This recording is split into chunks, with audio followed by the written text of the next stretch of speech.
O Paulistão dessa vez não tem rodada aí no meio da semana, mas os times continuam com os treinos, né? Os times estão se preparando para voltar a campo a partir de sexta-feira. E no Guarani, o clima, Natália, vamos ver, já deve ser um pouquinho melhor, né? Melhorando, devagarzinho vai melhorando. Os últimos jogos, né? Um empate fora de casa, as últimas partidas deram ânimo para o time do Guarani e tudo isso atribuído principalmente à chegada do técnico branco. Chegou com a desconfiança da torcida, mas depois ganhou a confiança da torcida, do grupo e está aí fazendo um bom trabalho. Pode ser dele aí toda essa nova euforia que faz o Guarani ressurgir e quem sabe melhorar cada vez mais.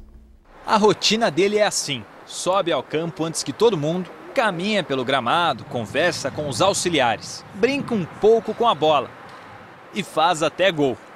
Claro que ele chutou com uma força bem diferente de quando jogava a bola. Essa é a imagem mais famosa dele. Numa pancada, fez o gol contra a Holanda pelas quartas de final da Copa do Mundo de 94, quando o Brasil foi tetracampeão. E a diferença em treinar e ser treinado, Branco sabe muito bem qual é. Dentro do campo tu poderia resolver, né? Ou não, né? Depende. Pelo menos tentava. Fora não, você traça um plano, um sistema de jogo, enfim.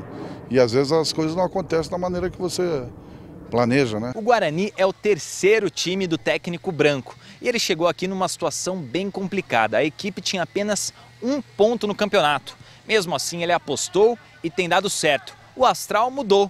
E os resultados dentro de campo começaram a acontecer. O dia que eu cheguei aqui no jogo com o Bragantino, eu fiquei assustado. O espanto do treinador tem motivo. Nos 3 primeiros jogos, o aproveitamento foi de 11%. Os jogadores haviam acabado de perder o Clássico Campineiro e estavam na zona do rebaixamento. Mas desde que assumiu, as coisas começaram a melhorar. A equipe, que até então não havia vencido, já ganhou 2 jogos, empatou 1, melhorou o aproveitamento para 38% e subiu para a 15ª colocação. Mas ele sabe que ainda tem muito trabalho pela frente. Estamos muito longe do G8, estamos muito próximo da zona.